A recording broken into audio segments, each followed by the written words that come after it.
This is Seth and you're watching EDM Sphere.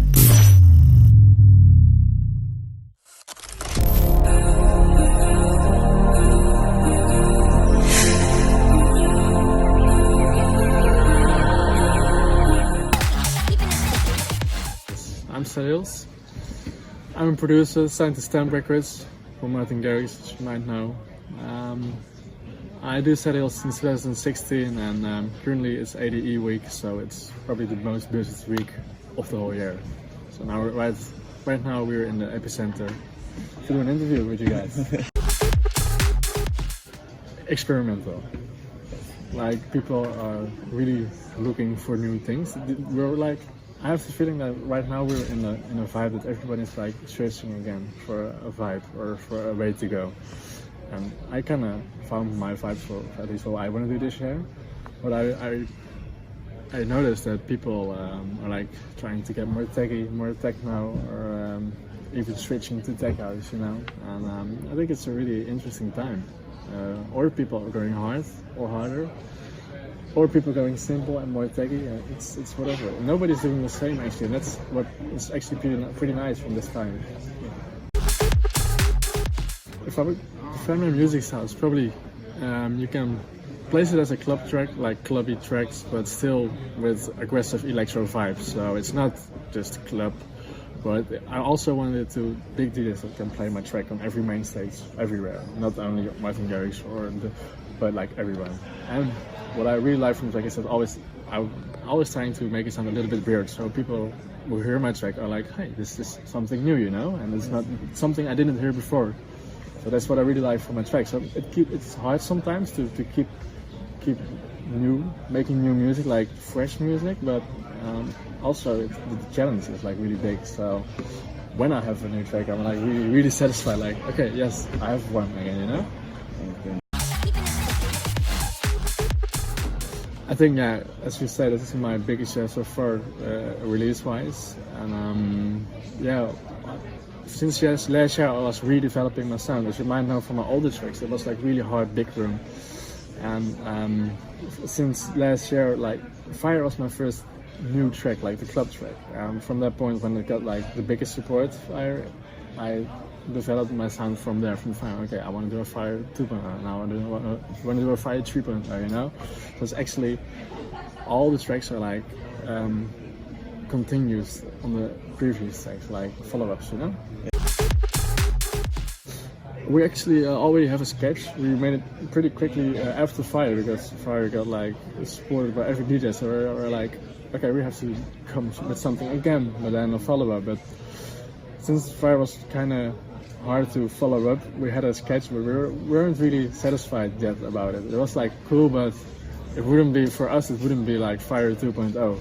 Yes. So we have a sketch, but I think we want to do it for sure, but if we want to do it, we have to make a new one, and maybe even later that we develop the sounds even more, because then we can do really something new. Probably if we're going in the studio right now, we probably still have a Fire, but then maybe comparable, or we want to do something completely new, because when I work with Magnificence, it's really magic.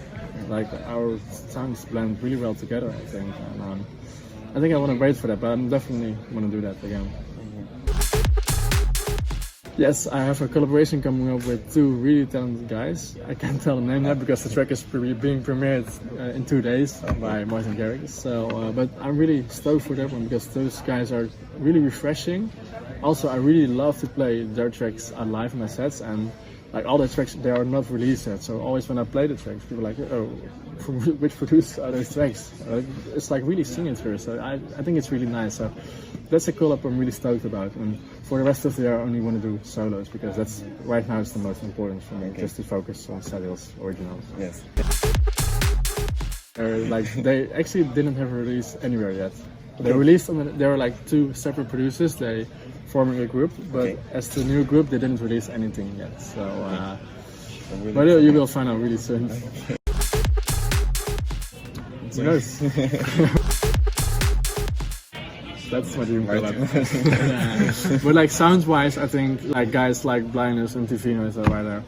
Those can be like, I think if you combine those sounds, like I did a collab at Loopers that was like really, for me, the perfect blend between his sound and my sound. So I really like, when I do a collab, I don't want to be like a Seth track together with another artist that didn't do anything. If I do a collab, I want to do like 50% my style, 50% the other style, which was like with Loopers, the perfect example. And also something with, for example, TV noise or blindness would be like, I think it can work like really well. Yes. So that would be nice, sound-wise, but yeah, the dream colors we all know about it. No, I don't want to do EPs yet, because from every track I did, it's like a different story, you know, it's a different kind of vibe, so I don't want to smash them together and bring them out and see what happens. I just want to bring out every track separate. And as you know, I'm releasing every 2 months, so we want to keep on doing that, so you can probably expect a new track every 2 months. That's what we're going for. Sometimes a little bit longer or shorter, but eventually 2 months. Skrillex.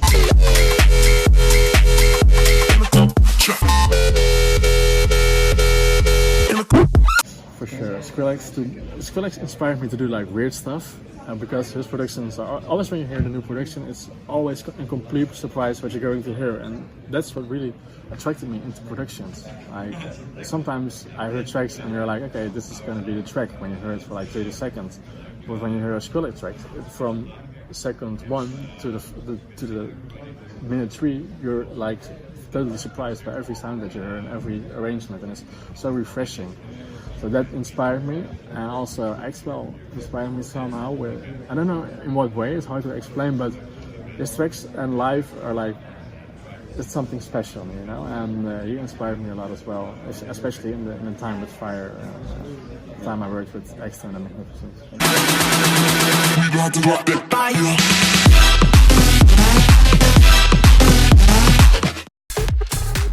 Yeah, not really hardware. I use a UAD sound card, which has some really nice plugins, some secret plugins on it that can take at least your master to the next level.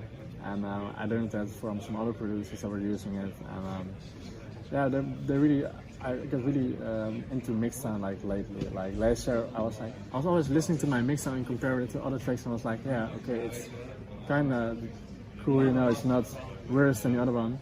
I was like, yeah, why not spending like 1 or 2 more days in the mix sound and like try to stand out with your mix sound and volume and loudness and everything. So I got really, I think this year when I'm producing a track, like 80% of the time I'm spending time on mix sound, instead of writing the track, you know?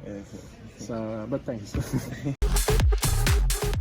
Yeah, depends, like eventually mixing is EQing and compressing at the end. And for EQing, the Fab Filter Pro Q is, I think, the best to boost, at least to boost the heights. The Fab Filter Pro Q is the best. And for the lows, to boost kicks, I use the Logic EQ. And I use Waves C4 multi-band compressor on the master. That's really important for my master, and it's kind of an old multi-band, but it works like really crazy on my masters. And then some UAD plugins like Bex EQ can like really boost your kicks to the next level. Like you can boost it with an EQ, but if you turn up the Bex EQ, it's like you can do that with a Logic EQ or whatever, you know. Okay. So yeah, to give it a little bit inside the studio.